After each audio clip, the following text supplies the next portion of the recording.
आज के दिन इंडियन मार्केट में जो फॉल देखने के लिए मिला है ना, बिंदास मतलब एक ही रिदम में नीचे की तरफ फॉल करा है इसने। 400 पॉइंट के आसपास का फॉल यहाँ देखने के लिए मिला है।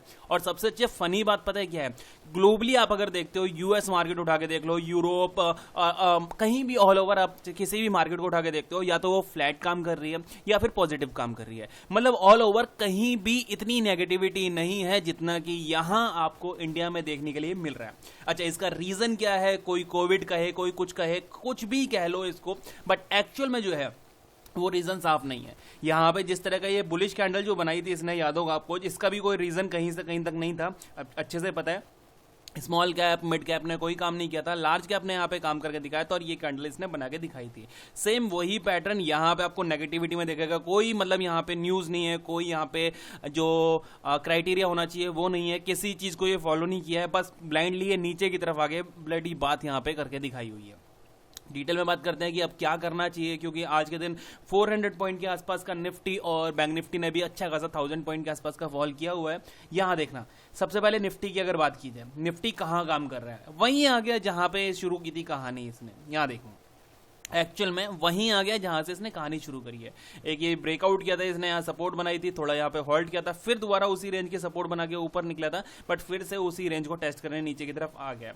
लास्ट पैटर्न की हमने यहाँ पे बात की हुई थी, एक वेज पैटर्न यहाँ पे क्रिएट किया हुआ था इसने, ये सपोर्ट थी, ये इसका यहाँ पे ब्रेकआउट था, ब्रेकआउट किया, ऊपर निकला, रीटेस्ट होना चाहिए था जो कि नहीं हुआ। रीटेस्ट के बाद इसने ब्रेकडाउन करके नीचे की तरफ निकलना शुरू कर दिया, तो कहीं ना कहीं ये भी नेगेटिव शुरू हो गया। तीसरी बात, अगर आप यहाँ पे नोट करते हैं ये चीज, एक सेकेंड, थोड़ा सा इसको और बेहतर समझेंगे। देखना, कंटिन्यू टॉप से इसने फॉल किया, रिट्रेस किया, थोड़ा सा एक यहाँ पे डिप अपसाइड लगा, इसने नीचे आया, फिर एक अपसाइड लगा यहाँ पे, फिर से नीचे आया। मतलब ऑल ओवर जिस तरह का यहाँ पैटर्न क्रिएट किया गया, बहुत ज्यादा चांस है कि अब ये जो इसका सपोर्ट है ये ब्रेक होना लगभग तय हो चुका है, लगभग यहाँ पे फिक्स हो चुका है। ये 23,300 के नीचे आना इसका लगभग तय हो चुका है। आने वाले टाइम में हो सकता है ये 22,600 को भी टेस्ट करने, 700 को भी टेस्ट करने नीचे की तरफ आता हुआ दिखाई दे। हमें क्या करना है उसको थोड़ा बेहतर वे में समझते हैं। यहाँ पे सबसे पहले चलते हैं एक बार 1 घंटे के चार्ट पे। यहाँ पे देखेंगे 1 घंटे के चार्ट पे अगर आते हैं, मॉर्निंग से अगर काम की बात करें, 15 मिनट के चार्ट पे चलते हैं पहले। मॉर्निंग से अगर काम की बात करें, मॉर्निंग में काफी बढ़िया ओपन किया है इसने। यहाँ देखेंगे, ओपन किया, सपोर्ट बनाई इसने, यहाँ पे बाउंस किया, एग्जैक्ट रिजेक्शन फेस किया, वहीं से कंटिन्यू फॉल। ये ट्रेड लाइन वही जो वेज पैटर्न वाली, सपोर्ट बनाने की कोशिश करी, नहीं बन पाया, ब्रेक किया, ब्रेक करके ऊपर आया, रिजेक्शन फेस किया, एग्जैक्ट इसी पॉइंट से रिजेक्शन फेस करके फिर से नीचे आके इसने यहाँ पे इस जगह पे क्लोजिंग करके दिखा दिया। तो काफी ज्यादा नेगेटिव एक एरिया इसने यहाँ डिसाइड किया हुआ है, नेगेटिव एरिया में यहाँ पे क्लोजिंग हुई है।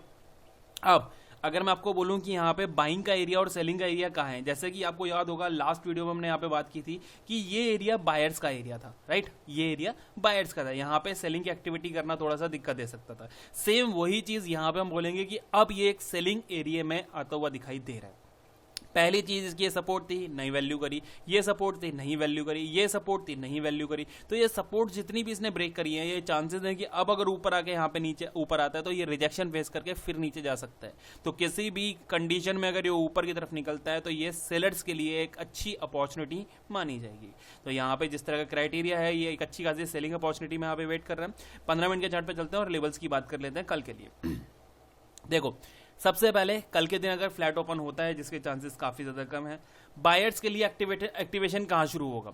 एक बायर्स के लिए ना इंट्राडे में एक अपॉर्चुनिटी मिल सकती है आपको। यहाँ पे 780 अगर क्रॉस करता है तो यहाँ पे आपको 100 to 120 पॉइंट के आसपास की ये जो है ना, ये वाला एरिया, ये आपको यहाँ पे अचीव करने का मौका मिल सकता है, ये एरिया।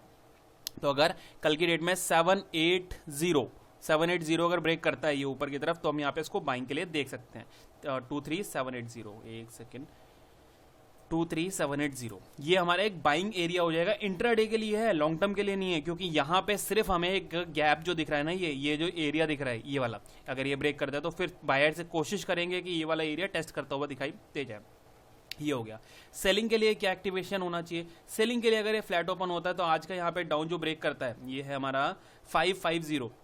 अगर कल की डेट में 550 इसने ब्रेक किया तो फिर यहां से नेक्स्ट जो इसका स्टॉप दिखेगा वो आपको 100 पॉइंट के नीचे, 80-100 पॉइंट के आसपास, ये है 450 के आसपास, मतलब ये वाला जो एरिया है ये टेस्ट करता हुआ दिखाई दे जाएगा।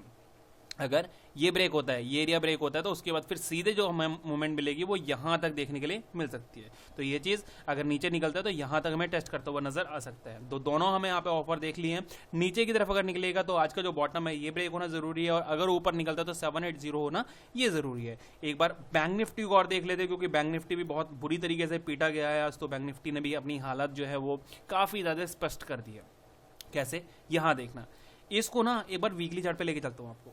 ये देखना, वीकली चार्ट पे अगर आप देखोगे तो एक काफी पुरानी ट्रेड लाइन यहां पे आप नोट करेंगे। कहां से, ये कोविड का फॉल था। ये 2020 में जब कोविड आया था तब ये फॉल किया था इसने। उसके बाद एक डब्ल्यू पैटर्न फॉर्मेशन करके ऊपर निकला। उसके बाद देखो ये हिट किया, सपोर्ट बना के ऊपर निकला, हिट किया, सपोर्ट बना के ऊपर, सपोर्ट बना के ऊपर, सपोर्ट बना के, सपोर्ट बना के, और उसको आज फाइनली एक ब्रेक डाउन देखने के लिए मिल रहा है।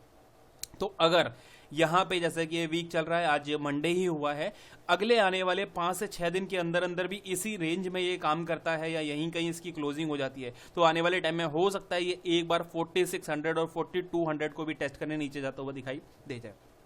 चांसेस बन सकते हैं इसके, क्योंकि बहुत ज्यादा स्ट्रॉन्ग जो सपोर्ट है ना वो इसने यहाँ पे ब्रेक की रही है ट्रेड लाइन की। लास्ट जो इसके पास एक सपोर्ट बच रही है वो ये बच रही है। यहाँ पे आप देख रहे होंगे ये वीकली चार्ट पे है अभी, ये ध्यान देना, ये सपोर्ट थी, यहाँ सपोर्ट, यहाँ सपोर्ट, ये सपोर्ट, ये सपोर्ट, फाइनली उसी रेंज के अंदर यहाँ पे आके बैठा हुआ है। तो अगर ये ब्रेक होता है तो फिर आने वाले टाइम में एक बहुत बड़ा संकट बैंक निफ्टी के ऊपर देखने के लिए मिल सकता है।